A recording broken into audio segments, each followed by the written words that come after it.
No podemos pensar que las palabras se las lleva el viento. Las palabras abren cajones emocionales y esos cajones emocionales producen o están asociados a procesos químicos que afectan a nuestra salud y afectan a nuestra eficiencia.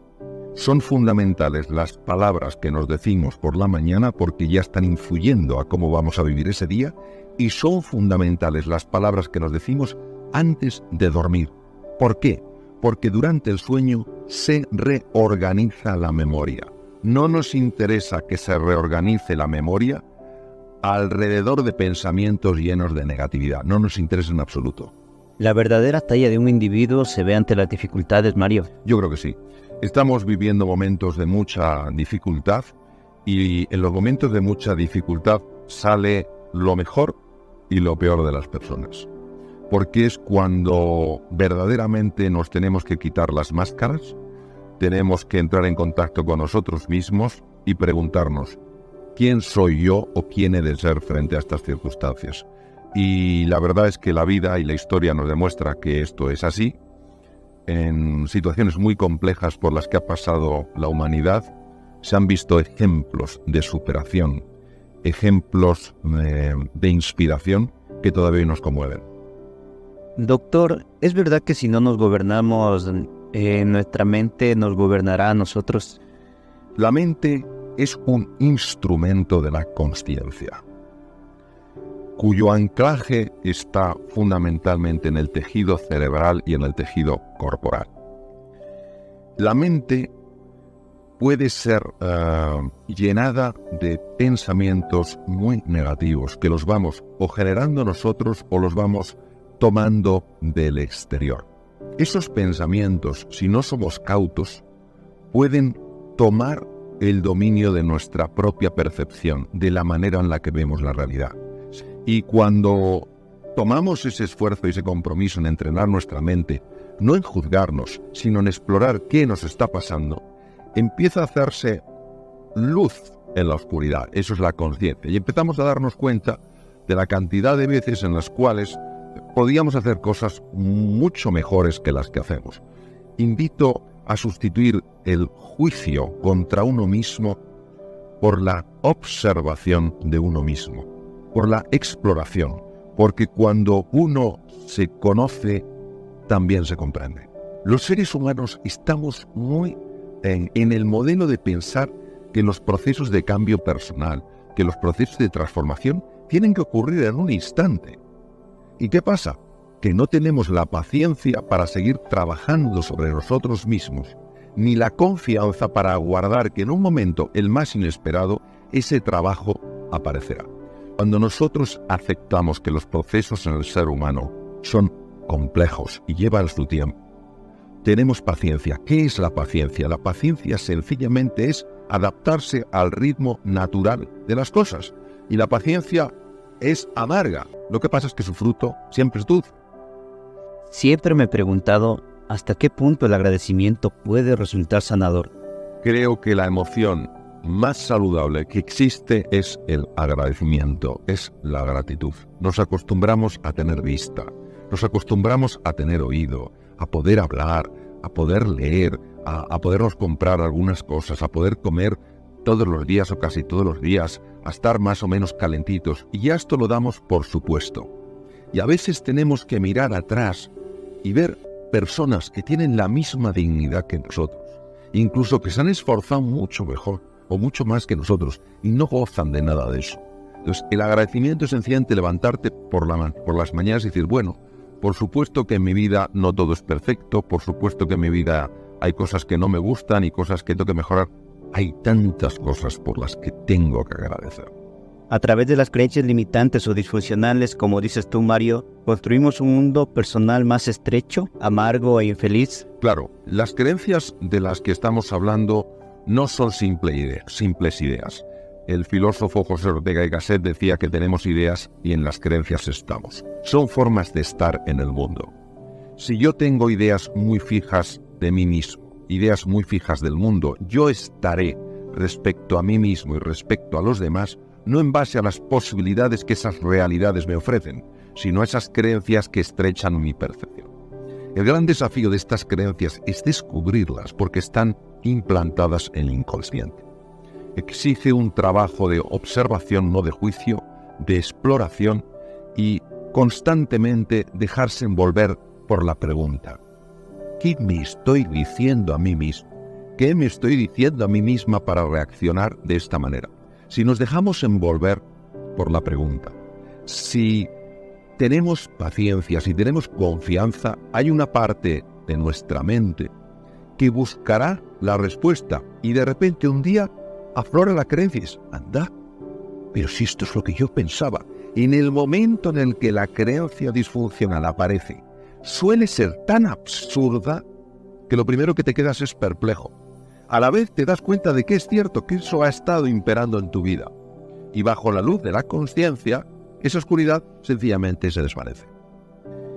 Cuando nos hallamos frente a un reto, a un desafío complejo, esto no suele ser agradable. Se genera una tensión interior, una duda de si seremos capaces de resolverlo, de encontrar una solución. Y la tendencia es a abandonar, a tirar la toalla. ¿Por qué? Porque a nadie le gusta el dolor. A nadie le gusta esta sensación de tensión. Ahora bien, cuando tú tienes un motivo fuerte, cuando tú tienes una meta poderosa, cuando estás de verdad comprometido y aguantas, sigues notando esa tensión desagradable. Pero es que ahora el cerebro se encuentra con que no le estás dando una salida fácil. Y como una de las misiones fundamentales del cerebro es protegernos del dolor, él tiene que encontrar un camino para que salgamos de ese dolor. ¿Dónde lo haya? Abriendo dos ventanas, la ventana de la inteligencia y la ventana de la creatividad. Por eso en esos momentos, cuando no tiramos la toalla, antes o después se abre una puerta.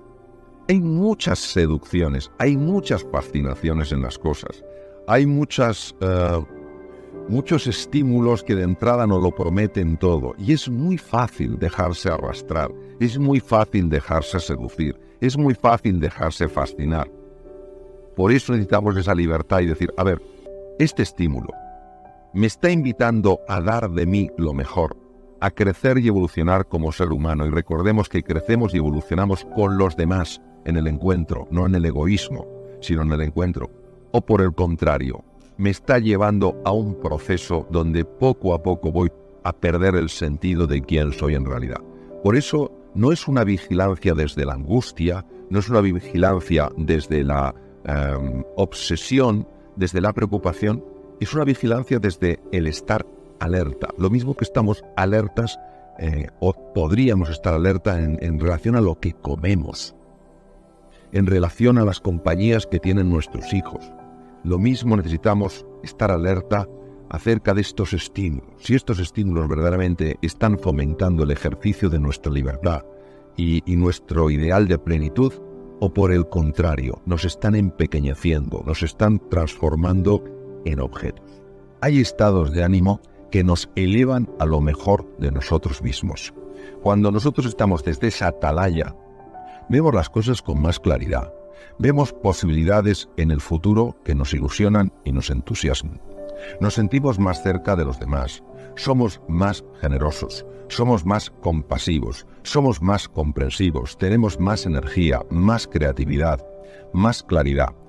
Sin embargo, cuando tenemos un estado mental que nos hunde, tenemos menos capacidad de ver con perspectiva, nos tornamos irritables, nos centramos exclusivamente en nosotros, vemos a los demás como cosas, como objetos que nos pueden ayudar a conseguir las cosas o que nos las están dificultando. Por tanto, cambia por completo la relación que yo establezco conmigo mismo y con el mundo.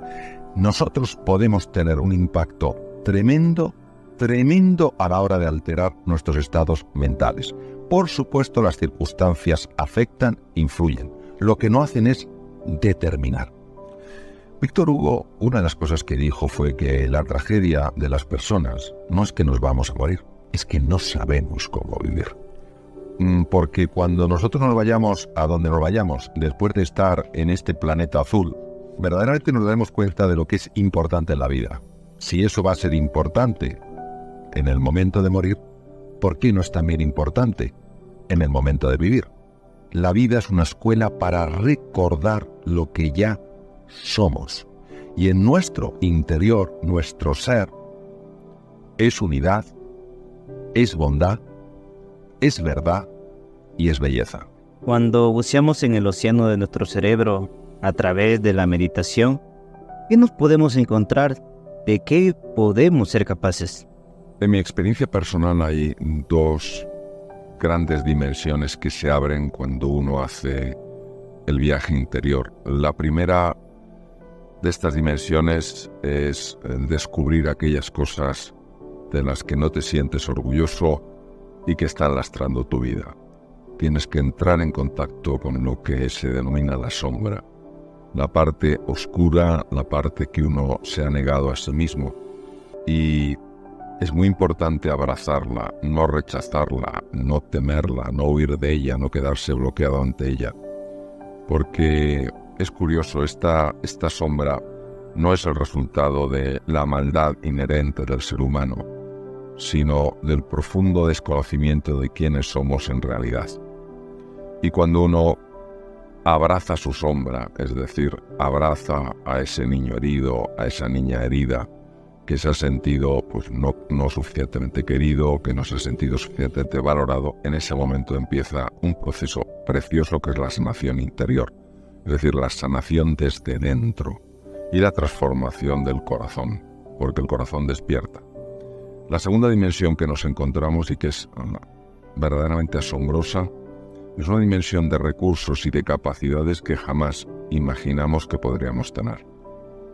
Hay recursos como la creatividad, la claridad mental, la paz interior, la alegría, el entusiasmo, la gratitud, que tienen un poder transformador y que mientras no seamos conscientes de su presencia en nosotros, pues viviremos angustiados, llenos de tensión, tristes, amargados, frustrados, etc. Entonces, por eso considero que aunque el viaje interior no es un viaje fácil, es un viaje absolutamente precioso y me gusta recordar algo que leí hace tiempo, procede de un escrito muy antiguo, que es el viaje interior es el viaje sin distancia, porque viajas de la cabeza al corazón. Entonces nuestra cabeza, nuestro intelecto suele querer controlarlo todo, dominarlo todo, llega incluso a asfixiar elementos fundamentales de la persona. Mientras que el corazón es la sabiduría, es el reconocimiento de nuestra grandeza, es el conocimiento profundo de lo que es verdad, de lo que es realidad. Y ese viaje interior, pues claro, cuesta porque es abandonar nuestra zona de confort, que es nuestra cabeza, nuestro intelecto, entrar en un terreno absolutamente desconocido y dejarse llevar solo por una palabra: confianza.